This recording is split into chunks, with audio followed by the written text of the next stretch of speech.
Cait with a frown. "You really should pay attention to your other lessons." "Is this something Moran taught you?" Cait asked, wondering how she'd missed it. Because for him, she remembered every single thing he'd ever said and never had to be scolded for daydreaming. Her mama's cheeks brightened. "Never mind. You can help me. But first I need to gather some ingredients."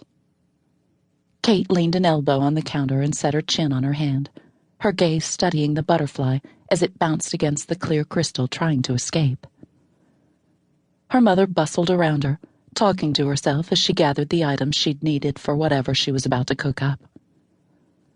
"Saffron, alcohol. Vodka should do nicely.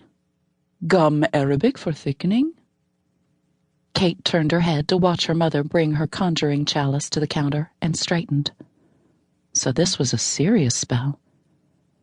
Her attention caught, she followed her mother's motions as she took saffron strands she'd already steeped in boiling water and left to cool, and placed them in the bottom of the chalice.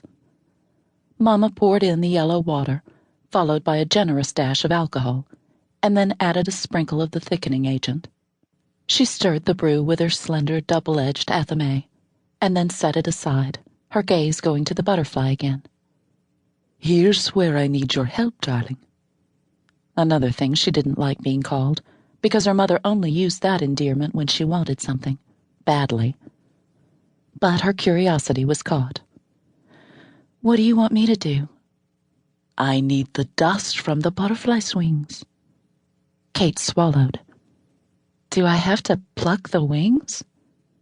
It was just a bug, but that still seemed unnecessarily cruel. Her mama laughed. "No, silly. The butterfly must live. He's precious."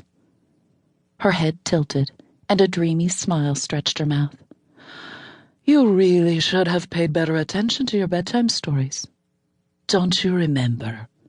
Psyche was a mortal woman who loved Eros, the god of love. She traveled to the underworld and performed arduous tasks to earn the right to stand among the gods and marry Eros. She became goddess of the butterflies." "That's a story. A myth. There was no Psyche." Her mother's dark brow arched. "Are you so sure? But there is a goddess, Gaia, and she has given you gifts. You mustn't anger her with your stubbornness, or she could take them away." The girl refrained from continuing the argument. She'd never win it because her mother wasn't the most logical person on the planet. She believed the stars determined her fate, that the goddess had a reason for the tragedy they'd endured.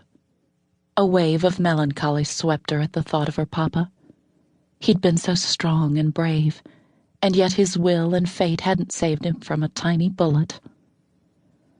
A sigh burst beside her. She glanced up at her mother, caught the edge of sadness in Lorene's soft brown eyes, and shrugged off her own emotion. She was her daddy's girl. He wouldn't like her to get weepy-faced, not when her mama needed her to be strong. "What do you want me to do?" she asked in a gruff voice.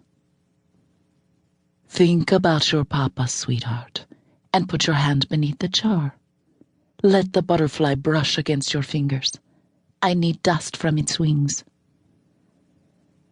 Cait expelled a breath and did as she was told, raising the edge of the jar, then slipping her hand underneath. She held her fingers still while the butterfly flew around them, his frantic fluttering tickling the tips.